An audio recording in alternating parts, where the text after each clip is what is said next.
পিলখানা ট্র্যাজেডিতে শহীদ সেনাদের কবরে রাষ্ট্রপতি ও প্রধানমন্ত্রীর শ্রদ্ধা। হত্যাযজ্ঞের স্মৃতি অম্লান রাখতে কাজ করবে সরকার। জাতীয় নিরাপত্তা কাঠামো আরও শক্তিশালী করার ঘোষণা।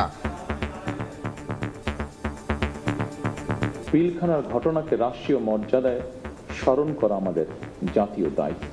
25 এবং 26শে ফেব্রুয়ারি স্মৃতিকে অম্লান করে রাখতে বর্তমান সরকার ইনশাল্লাহ কাজ করবে। জাতীয় নিরাপত্তার কাঠামোকে আর আধুনিক, সময় উপযোগী এবং শক্তিশালী করা প্রয়োজন অবশ্যই।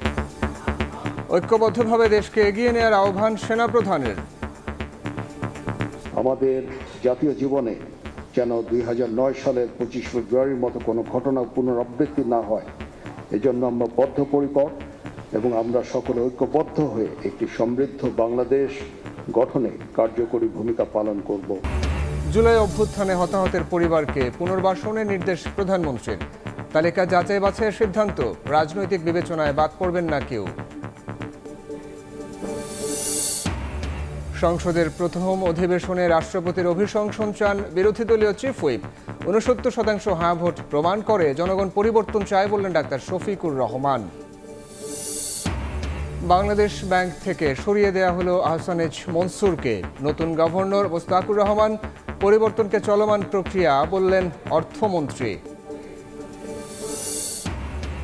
এবং সরে গেলেন ডিএমপি কমিশনার শেখ সাজ্জাদ। লৌহ রঙের পোশাক পরিবর্তন চায় পুলিশ। স্বরাষ্ট্র মন্ত্রণালয়কে অনুরোধ, সিদ্ধান্ত ছিল হঠকারী বলছেন বিশ্লেষক।